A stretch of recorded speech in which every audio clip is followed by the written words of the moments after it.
look at this. Come look at, you know. So he showed me the Next.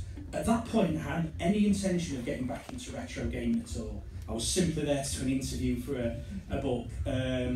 But Jim sort of sold me the idea that maybe I should look at doing some of the early games that we'd written, especially the ones where we were sort of bedroom code as such. And I sort of embraced it, you know, got chatting to Jim, chatting to a few of the people on the forums, joined up with my old colleague who I'd written the first published game that I had out in about '84, and we both agreed that we'd try and do a rewrite of that game.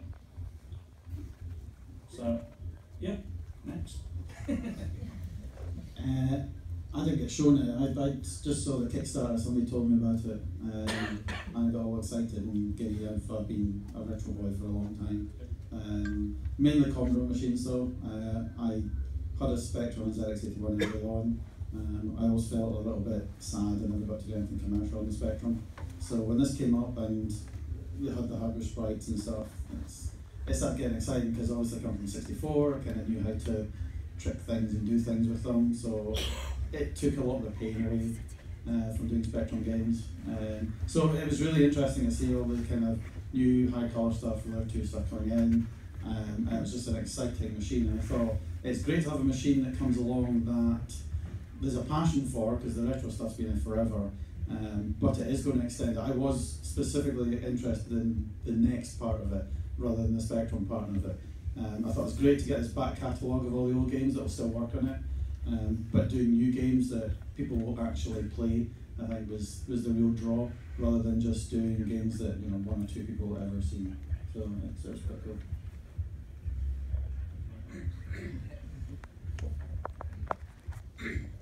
My mic's working.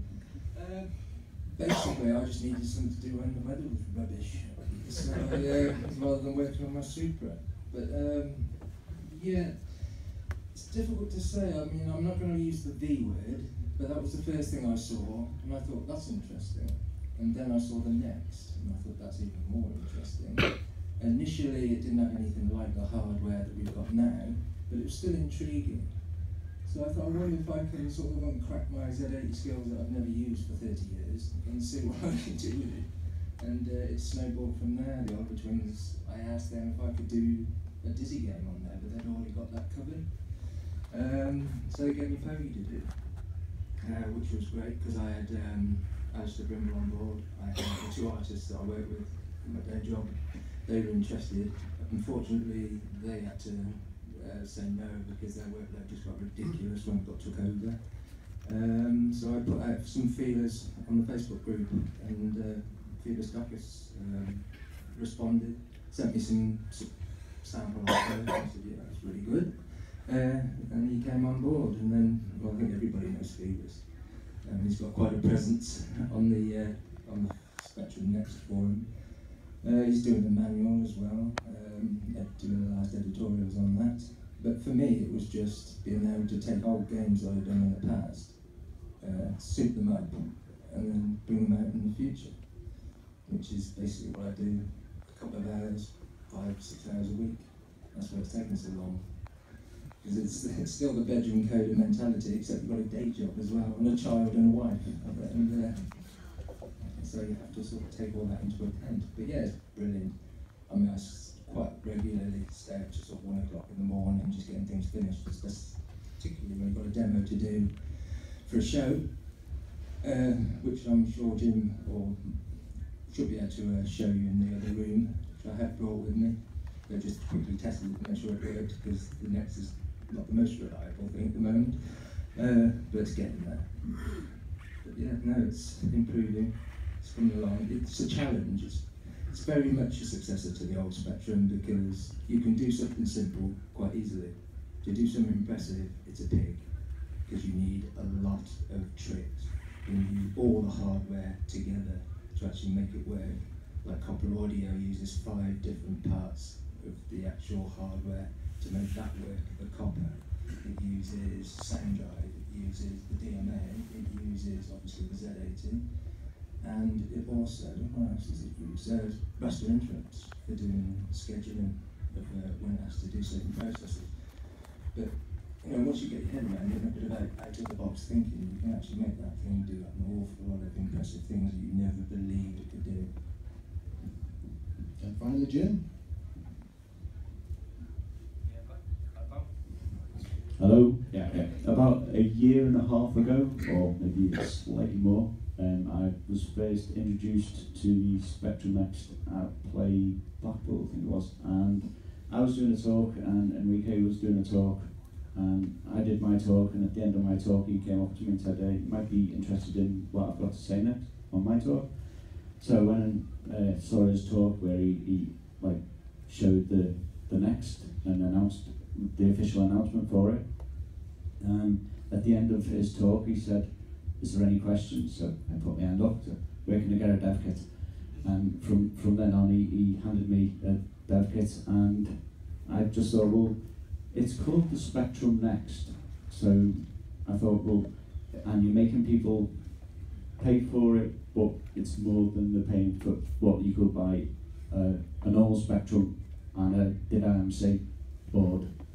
So I thought, well, if you're making them pay more than what they pay for an original, even though you're getting the original Rick Dickinson keyboard, which is what mainly drew me to it in the first place because it looks amazing.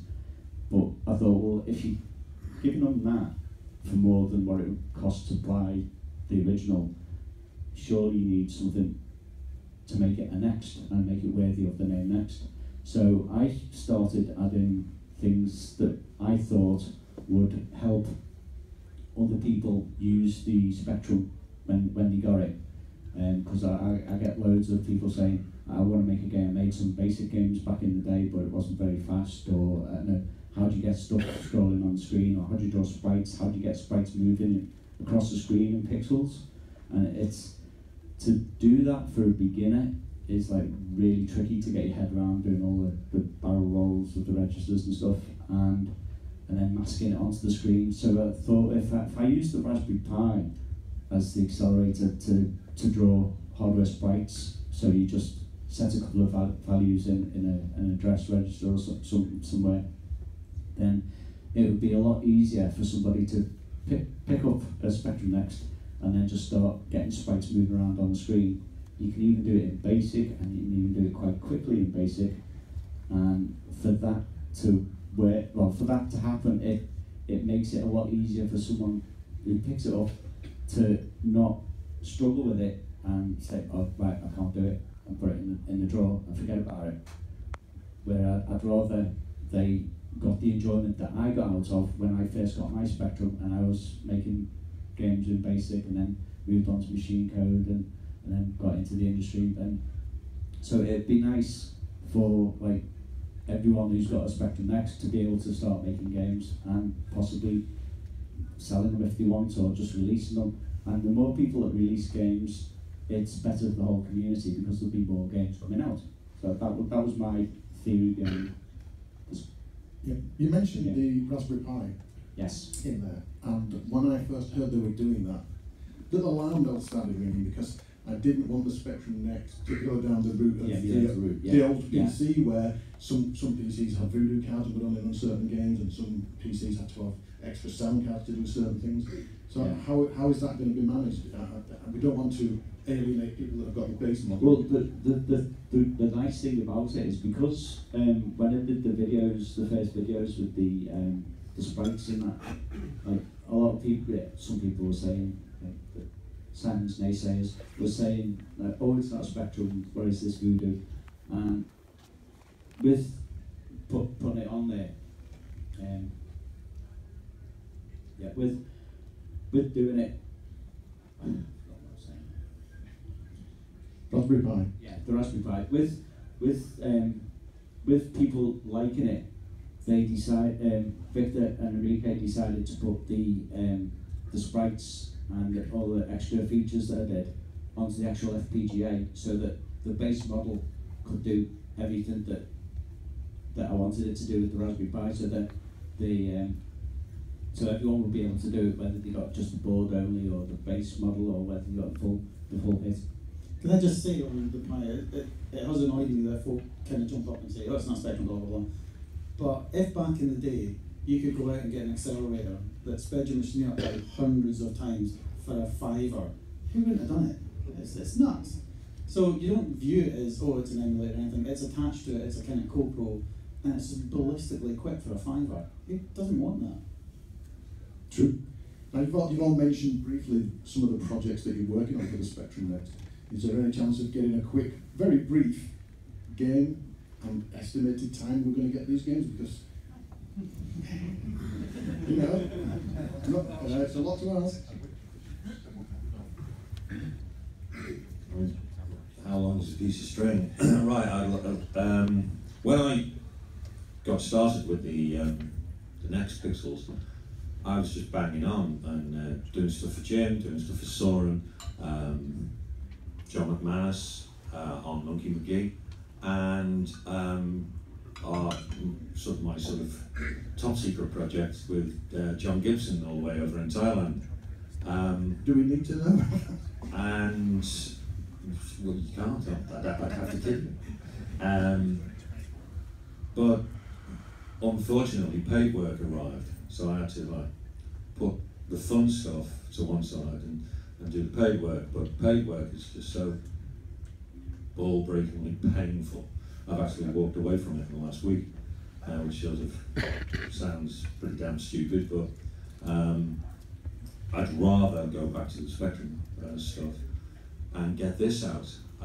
So yeah, I'm doing sort of Monkey McGee with John McManus and the guy who's just blocked the camera out as he ran past, Sidman Paul.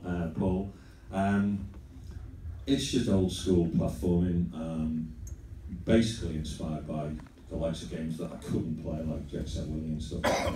But games that I do love, so platformers. Want to finish with Jim. Quakestar was going to be like sort of the spiritual ancestor or follow-on from Starquake. Probably one of my all-time favourite 8-bit games. But I want to take it in another direction. So it is a platformer, but it's kind of more puzzly, pushing blocks and stuff, but still sort of traditional, sort of cliched Simon Butler goofy characters.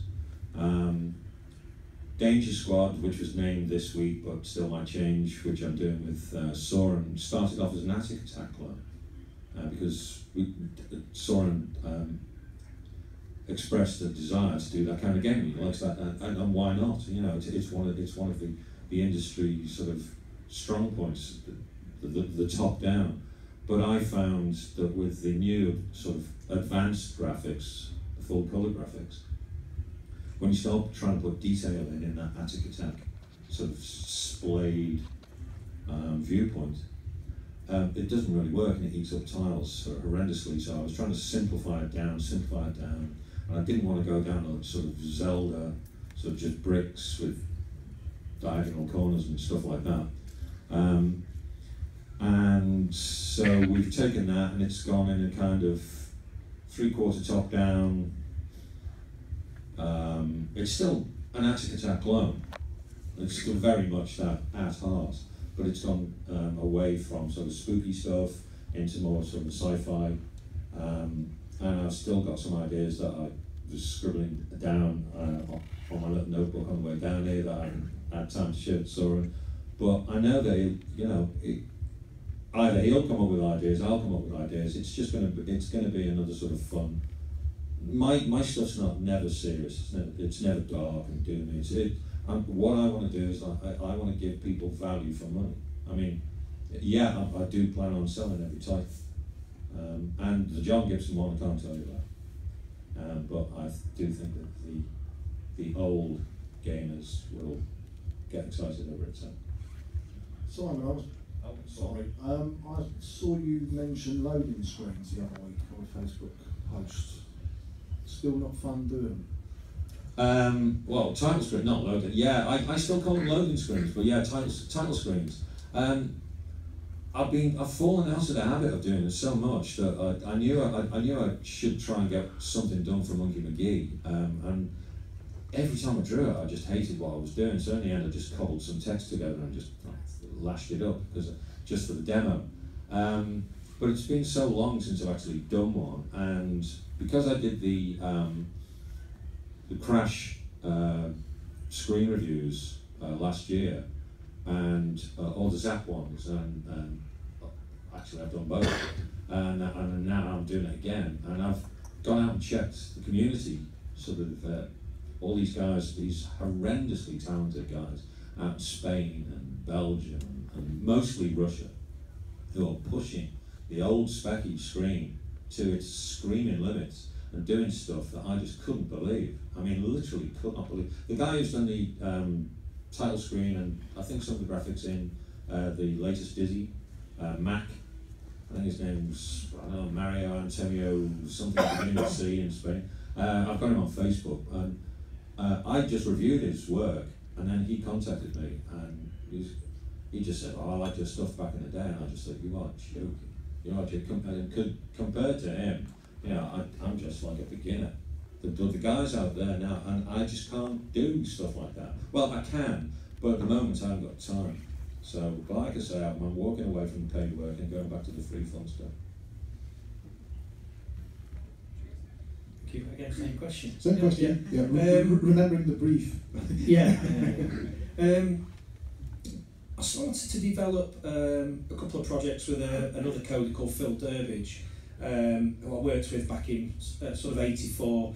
We had the first game we had published was a game called Shorts Fused by Firebird. It was their first batch of games that came out, and we sort of wanted to approach it where we thought we'll try something simple. We thought it's a sort of bomb jack game. We'll do a scrolly version. So Phil went away first to do I think he did a demo of Galaxians that hit the forums. It's one of the sort of first Galaxians, and then we sort of used a lot of those functions to start the Shorts Fused project. Unfortunately, in February, Phil passed away. But prior to that, I saw him in the hospice and we had a chat. And I just said, well, you know, what do you want? You know, what we're doing and stuff. So he said, look, have a chat with Jim. What I want to do is I want to get the Galaxians. The Galaxians game is about 75% completed. So I spoke to Jim, who said, we want to do something with it. He said that he wanted that game out there. So we were sort of in the process of chatting about putting that out as an open source, 75% finished product, with other people that are interested in development doing their version, finishing it off. So, whereas a lot of you will probably come in at a base level because so there's actually 3/4 of the game there. Why not jump in? Why don't you finish it? Get it onto the forums. Let's have a look at your version of it. On top of that, I then had a decision to make. Do I start from scratch, or do we use the code that we've done? So I decided we'd use the code that we've done, but that meant I had to wait for Phil's laptop to come through to me, which I think arrived about 2 weeks ago. So I would have had something together around sort of March time, but it has obviously delayed things. I've spoken to Jim and we're sort of talking about sort of moving that project forward. So at the moment it's still quite early stages. I know what we're doing there, but then I'll then sort of move on to some sort of newer projects and something a bit bigger and a bit more exciting.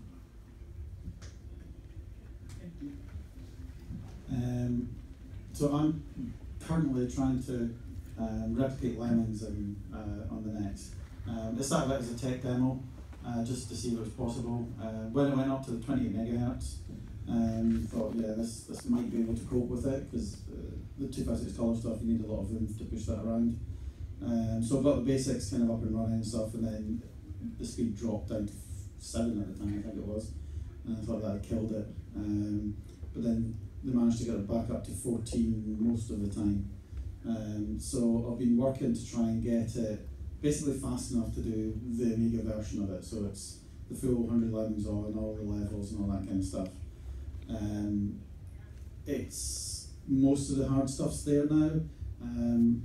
All the Lemmings are walking about. I've got a couple of the skills in. The levels are kind of getting displayed. There's still a few bugs in there and whatnot, but it's slowly progressing. But it's definitely a kind of hobby job at the moment. I've got a pretty demanding job just now, so just trying to find time to do it is tricky. I think it's almost a year since I've started it. All the emulator stuff and the assembler stuff to do in the meantime. So it's not going to come out as a paid one because I don't own Lemmings, Sony own Lemmings. So the actual program will come out just as a free download sometime. along with a program that will convert Windows Lemmings into all the graphics and levels that's needed. Which is a shame. It'd be nice to have a box Lemmings for the next, but I just don't want to get involved with Sony throwing it off and trying to put blockers on it. So I've also, it'll be an open source thing. The source is already up on GitHub if anybody wants to have a look through it. All the tools will go up there as well. So even if for some reason I don't manage to finish it, which is highly probable, it'll be there if somebody else wants to pick it up and carry on with it. I have no idea when it's going to get finished. Not a clue. Sorry, Mike. Do you think you'll do anything else after Lemmings? Because you've obviously designed some of the biggest games out there. Was there any like 2D game designs that you never got to get round to programming? Any ideas? I mean, I've always wanted to do kind of traditional Spectrum games in the simpler colour stuff, platformers and whatnot, because I'm a big Manic Miner fan, so something like that, just using the sprites and doing a normal game would be nice, because Lemmings is obviously just all CPU driven. There's very little of using really the new hardware to do anything fancy. So maybe doing something that's looks very much like a traditional Spectrum game, but trying to mix all the new hardware in so that you don't really notice. I do fancy doing that at some point, but again, it's just time. Yeah.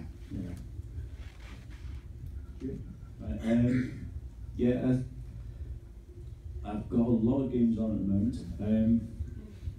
I started doing, when I was adding all the features, I started doing a sprite editor that's on the Next, so that when you get your Next, you'll be able to edit sprites.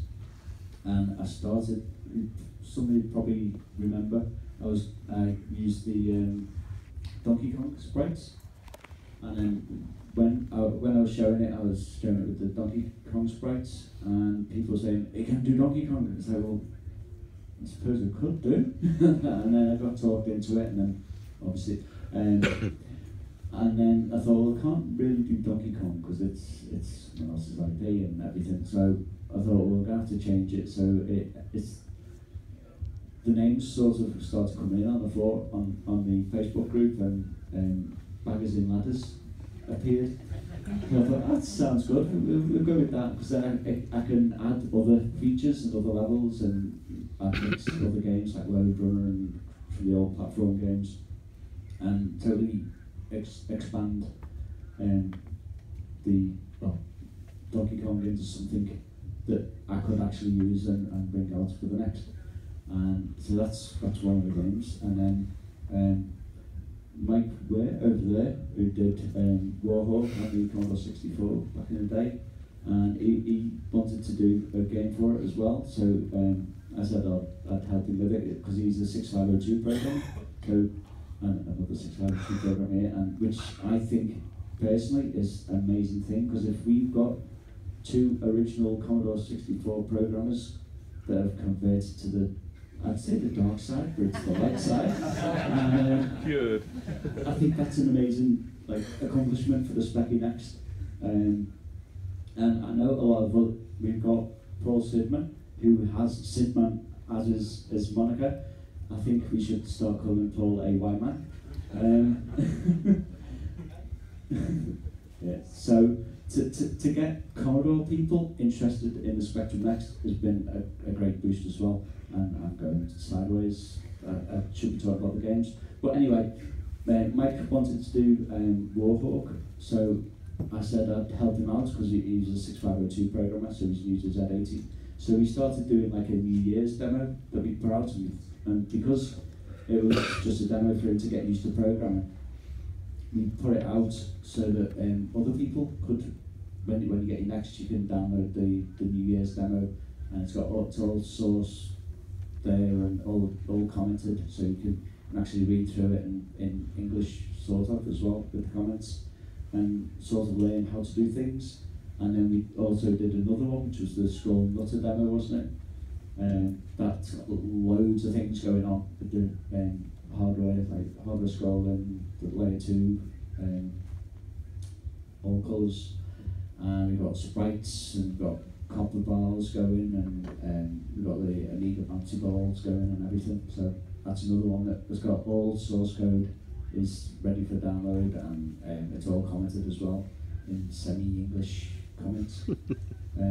thankfully not like comments we used to do back in the day on our source, where no one can see it. I've also got, because I was doing baggers on ladders, we started, Mike, after doing bits of Warhawk, he did a jetpack demo, and I thought, wow, that's a really good port of jetpack. Obviously you can't call it jetpack if you want to do it properly and release it. So we said, well, we've got baggers on ladders, we do baggers in space. And so Baggers in Space was born, so we expanded it quite a bit, and we've got like 16 levels. You start off with the sort of like jetpack start, and then you get a crate of TNT drops down, and you got the dynamite sticks like in Hero, another classic game from the early days. So you then blow up a platform, well, a barrier that stops you getting through, and then you go down into the planet to get the fuel instead of it dropping down like a jetpack. So you have to go on a hunt through the levels like Hero and some of the old retro games. All the levels, all the 16 levels are different tiles, and there's going to be different baddies on the levels, on each level, so there's a lot of work for the artist. And both of those games are playable. They are playable, and they're out there. And just to remind everybody, there is a vote for the best indie game. Yeah. So if you want to vote for our games, then feel free to do so. Don't feel pressured, but I'll be watching. I'm also working with QuakeStar with Simon. That was temporarily put on hold after getting the first like level of Simon. It was a big level, wasn't it? And at the time, yeah, it was something ridiculous thing. And because it was taking more than 48k, I had to start using the banks, the memory banks for the extra memory. And because at the time the FPGA core with the memory banking and everything, we just had the Kickstarter gone, and we got the extra RAM. So that was when, because it went from 1 meg to 2 meg, and Victor had changed the FPGA, the actual PCB, to use 4 RAM chips instead of 2. So it ended up messing up the timings for his RAM when he swaps over the banks, because he had to page in rather than all being in at once, and keeping the chip active. He has to toggle it, so it takes time to toggle the RAM chips to be active. So because the timings were out, it was crashing with the bank switching. So I had to stop doing development on it because it was just crashing. So that's sort of, sorry about that, Sam. Oh, I broke it. Yeah, you broke the Spectrum. So there's that one, QuakeStar, and you've got too many things on, Jim. Yeah, I have. I think the man sleeps. And I've got a wife, 2 kids, and a full-time day job as well. So I'm manic all the time. So anyway, I'll over to you, Lyndon. Well, I've already spoken about Pogie. The idea with Pogie is that we shall have first 3 levels done for when the next is released, and then the levels will be done on a piecemeal basis, so as they're completed. But there's 15 levels in that game. I think this is going hell for leather, trying to make them look as less mess-like as you can. So it's taking quite a bit of time. After that, my job will be to convert Xanthrax NX to the next. I'm not quite sure how that's going to work. Possibly horizontally rather than vertically like the old game. After that, I intend to bring Dynamo back, although I can't use that title because Codemaster got the copyright on that, so it'll be called Vandergraaf or something similar. And then we have the other stuff that we're looking into as well. I can't talk about that because that's under NDA. Yeah, So you're a busy man as well? You're a busy man as well? I'm not. I'm looking at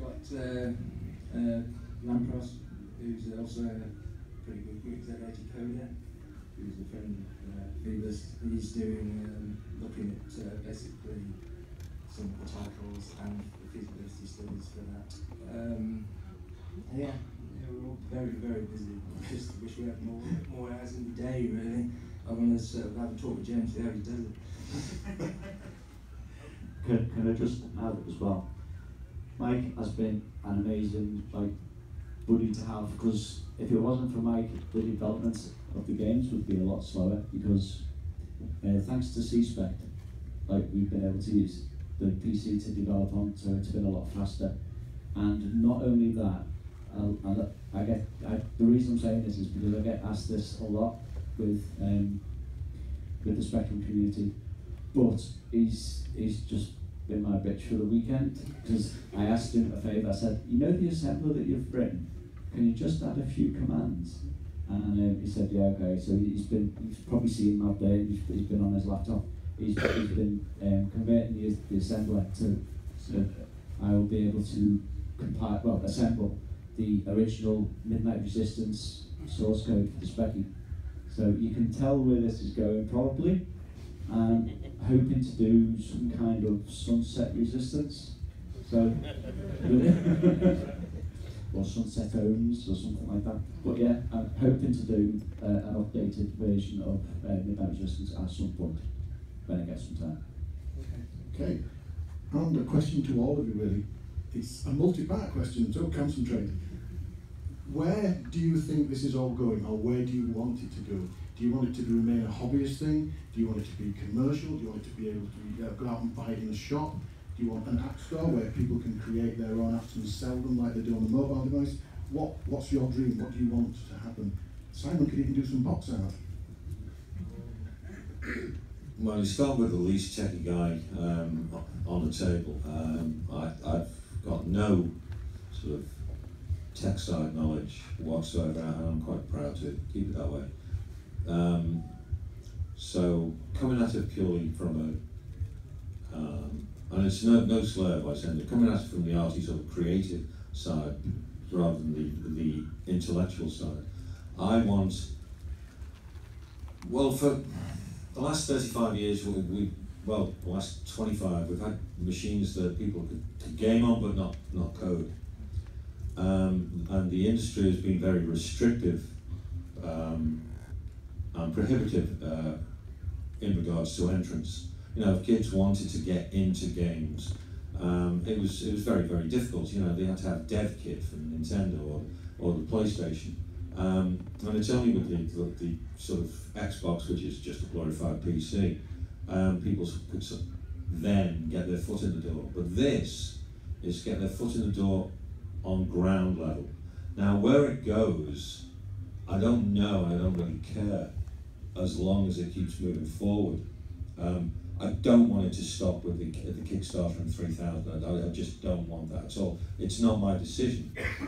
It's the fate of the ZX Spectrum Next, and I'm going to put my neck on the block of this, really lies in your hands and in the hands of the gamers out there.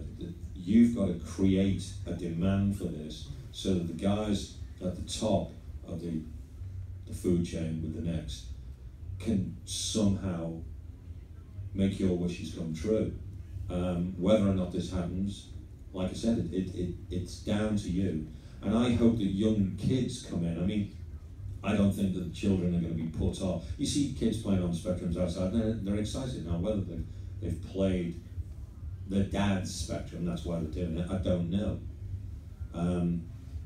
But I honestly don't believe that Spectrum's going to drive children away with them saying, oh, you know, where are the polygons, and oh, where's the massively multiplayer bollocks and all that rubbish. I'd like to think that we'll see a new generation of coders coming along, people who want to bring their ideas to market, be it sort of for financial rewards or just for kudos. So that's what I want for the Next. Like I was talking to Rich, and Sidman and Jeff, you know, and all the guys here, no one knew with the Spectrum what it was capable of. It was only like these guys who came along and pushed it and pushed it and pushed it until, you know, they got blood out of stone. And people are still pushing it to this day. I mean, Jim sort of makes it sing and dance. You know, I always call him like the Dark Bag Lord. You know, he does things that it really shouldn't do. So, yeah, I hope that the next can be pushed as hard and as long as there's the good old Spectrum. Now, whether or not there's going to be another iteration of Next, who knows? I don't know whether I'm going to be around that long, but I'm going to be around for as long as it's here, and I hope to enjoy the ride as much as you guys. That's all that I can say. I hope it's very, very entertaining, and I hope it's going to be around for a considerable period of time. For me, I think the most exciting times back in the day was sort of around 83, 84, 85, when you could code in the bedroom, there was no pressures there. The industry wasn't really pushed by so much by publishers or distributors. There were days where you could take your time, you could get things right, you could be creative, and I'm sure like a lot of these guys, once you went to work within the industry, you went to work for a publisher, things changed. It became a job. Very often the creative side of it was knocked out of you. You know, you would have somebody at the top of the chain saying, I don't like that, change this. You'd spend, you know, weeks and weeks on something you're really proud of. You know, you had to take something out, add things in. Now, the way that the Next has gone, it means that we're back at that base level again. You guys, you're the people that are going to determine where things go. We don't have publishers at the moment that are telling you what you've got to write, what's the deadline.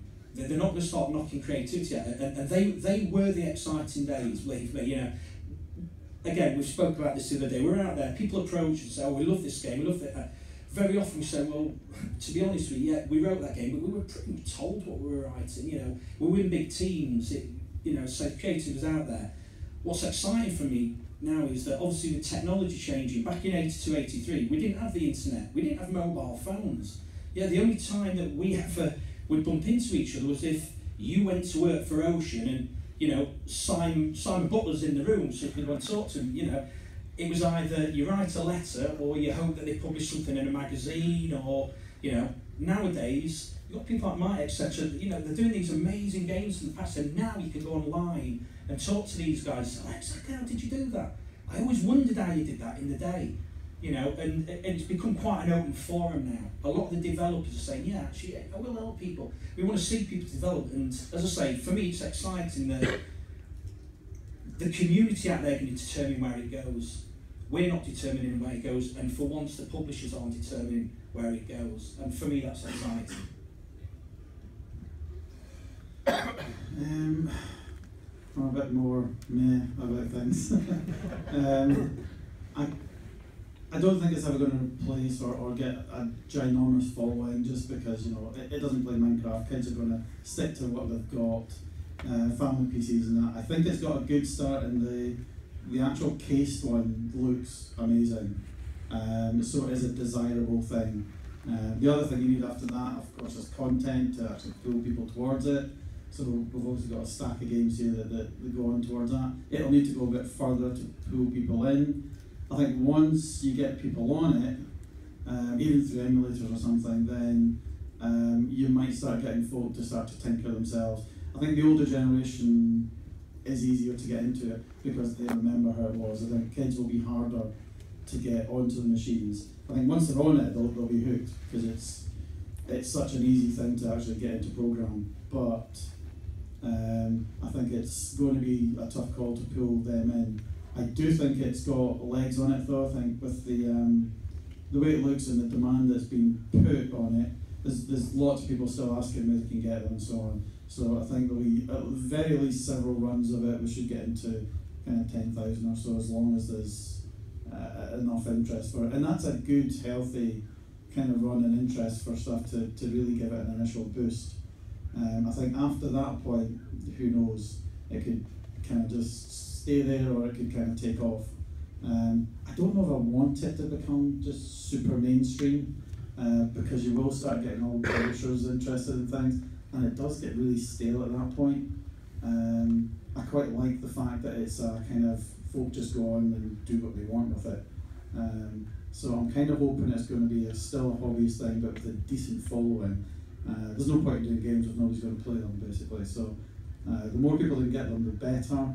But I think it's definitely going to kind of wait and see to just see if we can get more runs of the things, because there'll definitely need to be kind of demand for it, and kind of pre-orders will have to be there.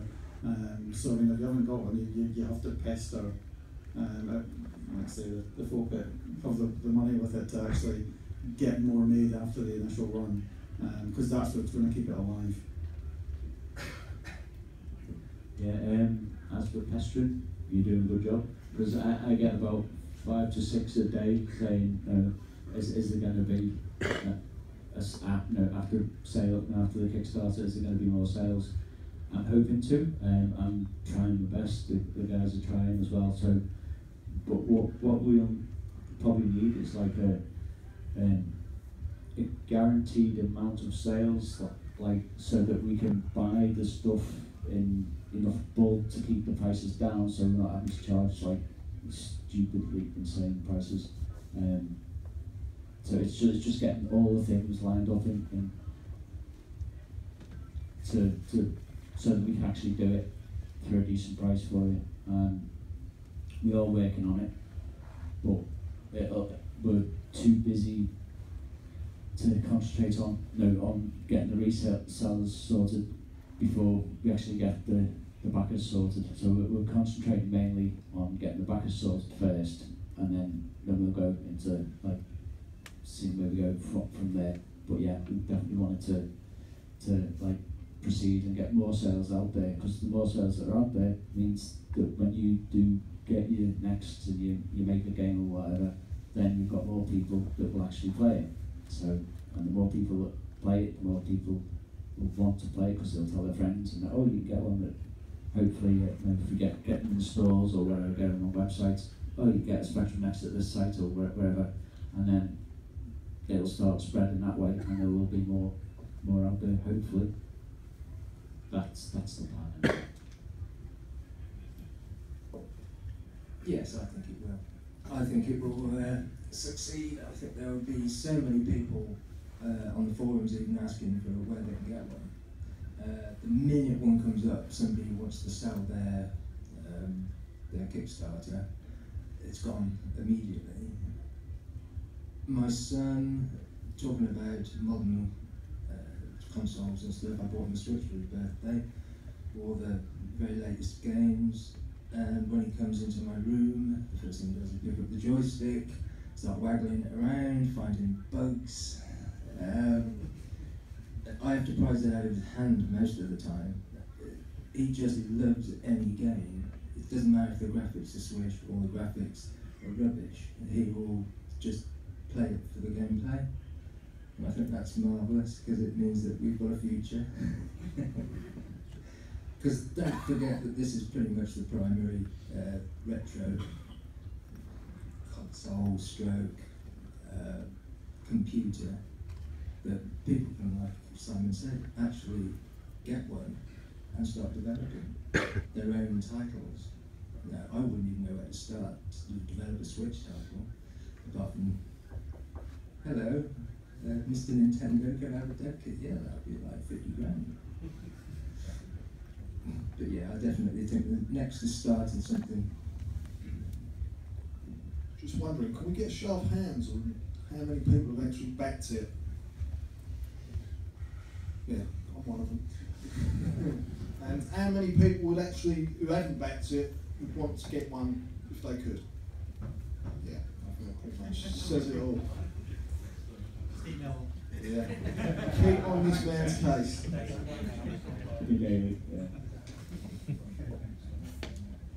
Okay, so we're going to ask the audience if they want to ask it. Any questions?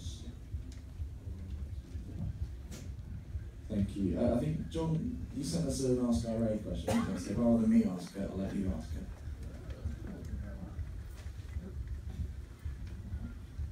Question for Jim, I think. What's your favourite ZNTF code? Yeah. LDIRX. Basically, the new opcodes that we've added.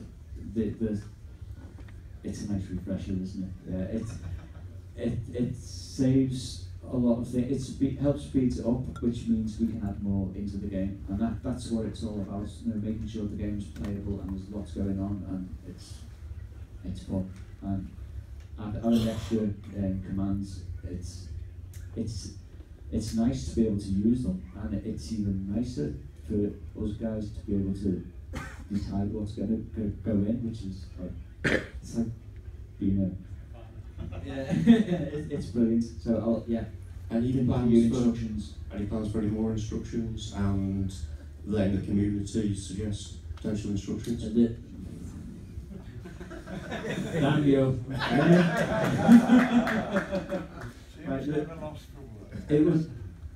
It would be great to be able to open the floodgates, but that's what it would be. It would be floodgates, and we know this because it has happened. And with there being so many people and everyone's got different ideas, it can get like overflowing far too easily. And then if we try adding some and then not others, and then people go, oh, we've added his, why can't you add mine? And it's a lot easier not to like open the floodgates and just keep it between a set of like people who are used to making games back in the day, so they didn't know like what instructions would be handy, like the multiply. That has been great. We want to get the big multiply in, don't we? Yeah. So we can help with 3D stuff. It's just things that will benefit everyone and the games, which is the most important thing. Thank you. You're welcome. Any other questions? Anyone? Royal. You mentioned the sprite creator that got spoke about quite early on. I was just wondering what the plans were with regards to development environments and things for kind of people like me. So when we get our when we can actually get our machines, what's going to be? Because at the moment there is dev tools out there. There's what Mike's done, and there's stuff there. But what I would like to see is some sort of stuff. Right, well, we've got the sprite editor, we've got a music editor happening as well. There's one being in production, isn't there? Yeah, one's in production, hopefully out in time. And the sprite editor, someone's doing a screen editor, I believe. A palette editor. Yeah, we've got a palette editor, and we're going to try and get well, we've got the original Zeus. We got the rights to put the original Zeus on the SD card as well, so we will have the assembler. But it would be nice to get who does assemblers? I wonder. But yeah, if it's in C, isn't it? It's all in C. Is it C or C++? Please say C. Please say C. Please say C. But yeah, okay. So. Yeah, we've got two now. If we need so yeah, we're going to. Somebody's going to try and get a Z80 assembler, but we have got a Z80 assembler anyway. And I believe I did get the rights to the Melbourne Draw. I can't remember. I'll have to check. But I'm going to try and get Melbourne Draw on there as well. So you got the original ULA parts that you can draw with. So yeah, we want to get it so it is. You get it out of the box and it's all there. You don't have to add anything to other than plug it in and plug it into your telly. And possibly if you want to, you can plug it into a tape as well to load your stuff. And so when you get it, you can do everything that you can do with the PC emulators and stuff. You can create the same, even if you're not doing it the same way, but you can create the same game using the machine itself. Hey. Hello. I think that the idea of I think the idea of getting kids to program again is probably the best thing about it. And now that the hardware is kind of, I know it's an FPGA, but it's kind of like set now. Yeah. You know the speed of the Z80, you know what instructions it's got and everything else. Yeah. Is it not possible to, say, make a boot SD card for something like the Raspberry Pi, which fully emulates it, like hitting the metal a bit? So that way it'd be cheaper for people to get into. They buy a Raspberry Pi for say 20 quid, and then get an SD card which fully emulates what you've made. But that would be a good idea for the beginners, you know, kids to get into programming. We need someone who's done an emulator. I've done one. Yeah, you've done a Z80 emulator in ARM. Yeah. And a Next emulator. So that shouldn't be difficult. Yeah, no, yeah. So yeah, would that be approvable, or would there be a problem? Someone doing something like that? Yeah, just do it. Okay. Yeah. We're not going to tell you that. Anything that's done for the Spectrum Next is a benefit for the Spectrum Next. So yeah, just do it if you want. Thank you. Okay, probably just time for one more. Are there any hands up? Anyone else have any questions? Last callers. One at the front. Is there any possibility of using, say, modern controllers with the Next for the games, so that people could possibly use a Bluetooth controller with something that maybe they already have? The Pi, there's people working on it to get all the USB controllers and possibly Bluetooth controllers. So yeah, hopefully, fingers crossed. Back to you, Dean, to wrap things up. Okay, guys. Well, I want to thank all our guests for coming along. And if you want to see any of the games in action, they're all outside. I do highly recommend you give them a try. Yeah, we don't know where McGee is. McGee? Yeah, is there a version out there?